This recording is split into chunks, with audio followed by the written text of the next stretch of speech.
Welcome to the Wealthiest, where you will learn the ins and outs about the world's elite, how they live and how they spend their accumulated wealth. Let's get started. So, even the most beautiful cities cannot last forever. As it turns out, there are numerous once massive, wealthy cities that are now entirely abandoned. I chose to investigate what occurred. Number 1. TIANDUCHENG, China. I enjoy Paris just as much as any other person.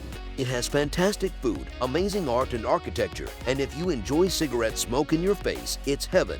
Who loves it, though, much more than I do? The individuals who built the now-defunct city of TIANDUCHENG in China because they essentially attempted to create a tiny Paris inside of China. It was envisioned as a posh housing development where Chinese nationals might own a small apartment in Paris. Hence, they actually constructed numerous replicas of well-known French structures like the Eiffel Tower and the fountain in the Luxembourg Gardens. Even the famous street that the Champs-Élysées claimed had its own replica there, although it was merely the main square. Likewise, the people who created Mini Paris, or should we say our Paris, were not cutting corners on this. They made sure that even the smallest aspects, like period-appropriate architecture, were correct. It was hoped that 10,000 Chinese residents would reside there and lead a hybrid French-Chinese lifestyle. However, it was a failure, and today TIANDUCHENG is essentially a ghost town. Some deserted cities, like TIANDUCHENG, were designed more for long-term occupants. Others were formerly glitzy tourist destinations, but now desolate. Number 2. VAROSHA, Cyprus. There may not be a bigger gem for vacation or holiday than VAROSHA, Cyprus. Therefore, picture yourself traveling to the most luxurious resort, like the Seychelles or Lake Como in Italy, is what I mean. Your wealthiest friends told you everything about it and encouraged you to visit right away. The wealthy and famous would visit VAROSHA in the 1970s for some time in the sun and to experience some Cypriot culture and cuisine. VAROSHA was a top destination for luxury tourism at the time. Liz Taylor, Bridget Bardot, and Richard Burton were among the celebrities that were believed to visit it. Then everything ended, obviously for a good reason. Invading Cyprus in 1974, Turkey essentially forced everyone out. The Turkish military thought this resort town would be a fantastic spot to hang out, so they did. And the locals left because, well, they didn't want to die. VAROSHA has been utilized by the Turkish and United Nations Armed Forces since the middle of the 1970s and is surrounded by fencing. In an effort to maybe turn the clock back and make it glam again, some real estate developers have tried to buy portions of it, but so far with no success. Maybe in due time, I guess we will see. Number 3. HASHIMA Island, Japan. If you've ever seen the James Bond film Skyfall, you've probably seen a lot of the Japanese island of Hashima. When 007 discovers Raul Silva's base of operations, although he is fully aware that it is a ghost city, audiences were quite shocked to learn later that it wasn't made using CGI effects. As an alternative, the producers simply traveled to the actual abandoned city of Hashima Island. It is situated directly off Nagasaki's coast. It was crowded from the late 1800s through the mid-1970s. It was originally only a mining workers' island. Despite the fact that there were undersea coal mines there, the area swiftly developed into a functioning city. Suddenly, this little island was booming with people culture and stunning buildings and with 5,000 residents. In reality, it was the planet's densely populated area. Hashima was booming so loudly that you'd believe people were mining diamonds there, but we'll talk more about a place that did that in a moment. However, Japan decided to shut down the submerged mine there in 1974. Since the nation was attempting to shift away from being a coal-powered one, practically all of the jobs on Hashima Island were already eliminated. People promptly abandoned ship and retreated to other locations throughout Japan. Hashima quickly became a completely deserted city. Number 4. ASHGABAT, Turkmenistan.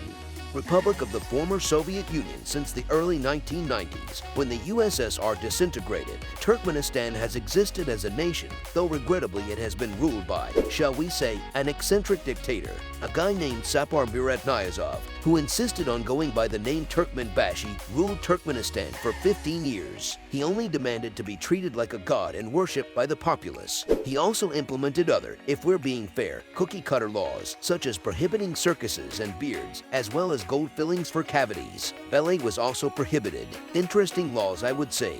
Perhaps one of his more sensible actions was to explore the now deserted city of Ashgabat. In order to usher in a golden era for the nation, he set out to create a record-breaking city.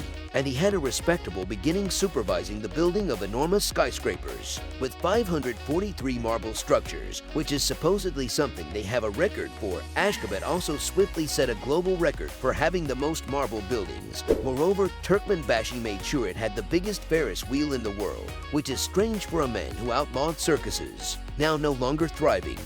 Number 5. KOLMANSKOP, Namibia. There were plenty of diamonds in Namibia. In 1908, KOLMANSKOP developed a turn-of-the-century glow. Over the course of his duties, a railroad worker in Namibia discovered diamonds. Since Namibia was still a German colony at the time, a German corporation was in charge of overseeing the railway's construction. Of course, they generously compensated the worker for essentially enabling them to earn millions of dollars. I'm joking, he actually received nothing for his discovery. Nonetheless, KOLMANSKOP had a rapid and furious rush of diamond miners, and within 4 years, it had grown significantly. In addition to producing over 12% of the world's diamonds, it also developed into an unexpected hub for housing and commerce. The indigenous Herero population rose up in revolt against German rule, which complicated matters. The Germans then proclaimed Area 8 a restricted zone after killing more than 60,000 Herero. That indicated that nobody other than a particular Berlin business was permitted to mine for diamonds there. The Herero people were made to work as slaves. Early in the 1950s, it was a deserted town. It is now completely deserted and serves as a stark reminder of the evils of both the diamond trade and European colonialism in Africa. Number 6. VORKUTA, Russia. VORKUTA, Russia served as a labor camp during Joseph Stalin's rule. But like many of these now abandoned cities, it had a significant rise due to one industry. In this instance, it developed into a thriving coal mining community. The name of the city comes from an indigenous term for bears, but it acquired the moniker capital of the globe in the middle to late 1970s. That's because a large number of individuals from Central Asia and Eastern Europe were drawn there by the coal mining boom and the availability of well-paying jobs with health insurance. The town had to keep up with all of those individuals who had suddenly moved there. Yet, when the Soviet Union collapsed in 1991, this expansion came to an abrupt end. Nobody was eager to hang around. Since 1991, more than 1 million people have left the country, leaving just a small number of those who cannot afford to relocate. As a result, the city has effectively become a ghost town, with scattered human settlements among the hundreds of abandoned apartments that mark the landscape. Number 7. WITTENOOM, Australia. At the middle of the 20th century, WITTENOOM, Australia was also quite active.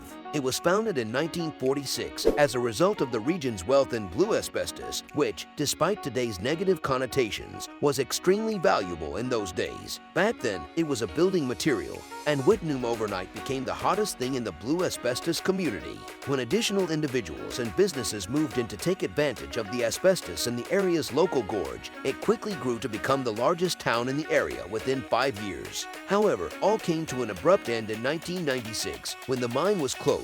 Profits had slowed in part, but the main reason was the growing awareness of asbestos risks. And nothing can transform a bustling city into nothing more than a serious health concern. WITTENOOM's population immediately left, leaving the city to become completely deserted. Hence, it will change from being a ghost town to having just ghosts. Now, I'll head out to see if there are any abandoned settlements I can explore in my area. Either that, or I'll just use my laptop to browse other cities. Please use the comments section if you are aware of any other expensive cities that are currently deserted. And don't forget to like and subscribe to The Wealthiest for more content like this. If you had an opportunity to live in one of the cities highlighted, add in the comments section which one and why. I hope you enjoyed the video, and we look forward to seeing you in our next video. Until then, dream big